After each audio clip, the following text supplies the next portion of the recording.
Right, as always, let's take a look where we left off. We have a character running around. We can use our arrow keys. Let's take a look at making this a little bit more interesting by adding some obstacles for our game. All right, so let's go ahead and create an empty object here, game object, and we'll call this base obstacle.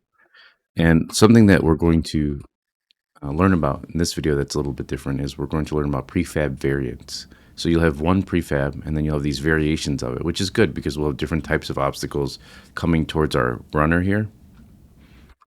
Okay, so let's go ahead and reset its transform here.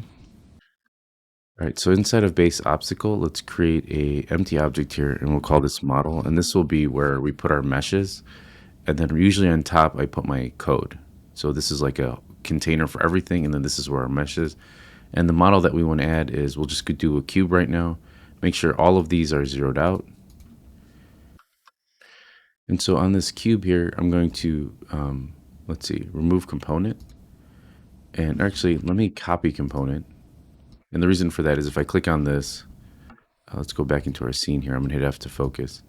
You can see this is our cube, and I want it to be roughly the same size. But again, I want this only to be for the mesh, and I want a lot of the logistical stuff like rigid bodies and stuff here. So I'm going to copy this component, go up to my base obstacle, right-click on the word transform, and paste component as new.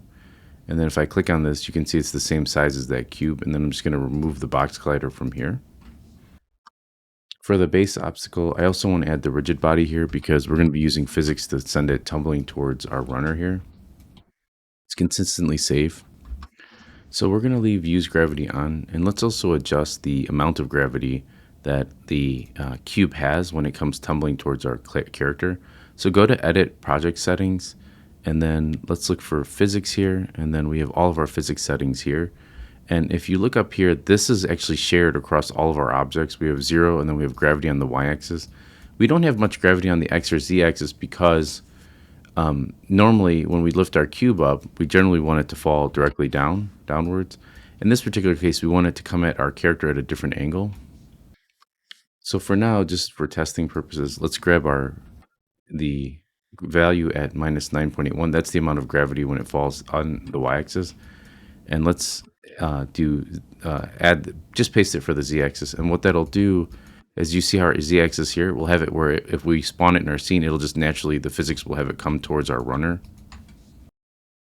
So for example, if we lift this up a little bit and we just kind of put it out here for now, notice I'm selecting the base obstacle here and I press play, you can see that it's now tumbling towards my player. See that? So it's kind of like a way of like not having to do any heavy scripting.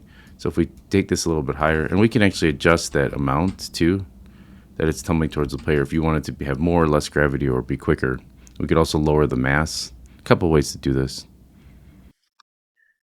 So again, we're going to make some variants of this of different types of objects. So what we need is the initial prefab. So in our runner, we have our prefabs folder. Just grab base obstacle and drop it inside of here.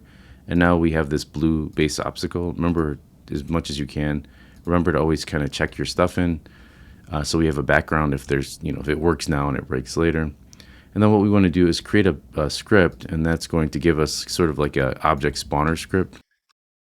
Right, so I'm going to right click on this script. I'm going to go to create C# script, and I'm just going to call this obstacle spawner. And I'm going to go ahead and just open up this script. And actually, what I'm going to do is let me copy that name, and then just create an empty game object and name that obstacle spawner. And that's what I'm going to use to drop this on there. So this is going to be our obstacle spawner game object. I'm just going to reset its position for now. And actually, this guy, let me see something. If I drag this in our scene, yeah, so it's okay. As long as when I reset it, it sets it to 0, 0, 0. So I can actually just select this base obstacle and delete it. All right, now let's jump over to our script. All right, so what I can do is up at the top here, let's go ahead and add a serialized field. Come on, auto-populate. I think it needed to load for a minute. There we go. And this is just going to be our game object. And we'll call this obstacle prefab. And so let's go ahead and save that. Let's jump back into our scene here, let it load. And let me delete this base obstacle from our scene. And on this obstacle spawner here, I'm just going to grab that base obstacle and drop it inside of here. I'm going to hit Control S, save my scene. Now what I'm going to do just for testing, I'm going to pause the video and I'm just going to write out a while loop, and that instantiates 5 objects. All right, so we're going to get it's going to be interesting when we go to run this code, because it's probably just going to explode. Like the cubes are going to blow up in 5 different directions. But what we have going on here is I just created this private integer called obstacle spawned. And this is really just the number that we want spawned. And so I currently set it to 0. And so what we say is, as long as obstacle spawned is, which is set to 0, is less than 5, that's what this while loop. I'm not sure if we went through while loops in other classes, but it's just different than for loops because you have a single condition you're checking. But you always want to make sure that you're incrementing obstacle spawn. So that's what this does. So as this is running through checking this condition, it'll increment it by 1. That's what the plus plus does. But what it will do first is it'll actually spawn or instantiate in our scene the obstacle spawn at the position and rotation of whatever this script is attached to, which is this guy. So I'm just going to raise this up and then just bring it forward. And now when we press play, I think they're just going to blow up immediately, like go in 5 different directions. So let's see what that does. Again, I should have saved it.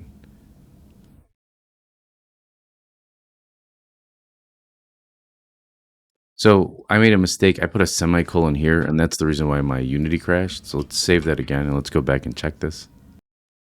So here we are. Let's go back in our scene. Let's move this forward and up, and let's go to our game view, press play. You could see that they kind of blew up and they went in different directions, which still looks cool. All right, so let's go back in and let's set up our code so that we use something like a coroutine to really, we'll use like a coroutine to set the pace. Like we'll have them spawn one at a time. We've done this before. So what I'm going to do is just copy the serialized field up here. And then I'm going to call this, I'm going to make it a float. And this variable is going to be used to set the spawn time. So how fast we want our obstacles to spawn.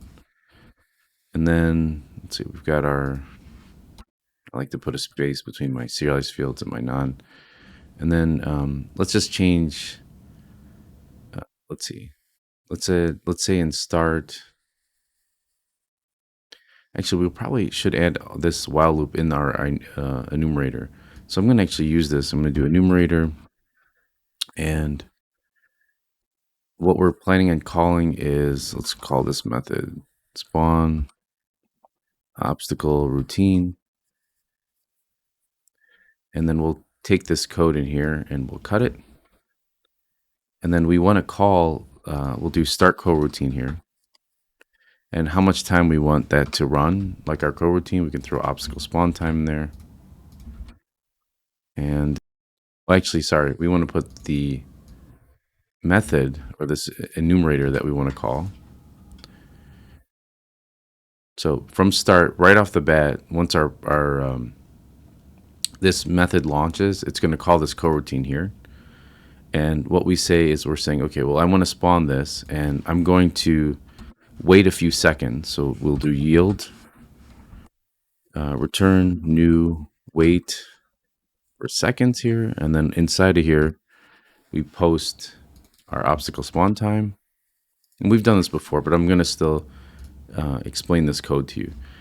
So if you remember, coroutines are ways of sort of using time to leverage or to call a method. And the way that we identify that method as something as part of the coroutine is we write this IEnumerator keyword here, and then we write the name of our method. So what's going to happen here is we're going to start our game, and it's going to immediately call this IEnumerator method or function, and then it's going to go to this first line of this while loop. And it's saying, well, while obstacles spawn which equals 0 is less than 5, we're going to wait a few seconds. Well, how much time are we waiting? I'm going to say, let's see, 1 F. So that's like roughly 1 second. So wait 1 second, and then we're going to run our instantiation code, and then we're going to increment our obstacles. So let's save that. Let's go ahead and press play. And now, here, oh, it said 0 here, so I'm going to make it a 1. Because remember, this always supersedes whatever is in the editor. So there's one cube there, there's another cube there, there's another cube there. And we'll have to do some sort of random thing so that they come at him at different angles as he's running. And but that's it for now. I think that's, I'd pause the video, look at this code, just double check it. And I also go in and comment each line of code to see what it does, look it up, things like that. That's always going to make you a better programmer.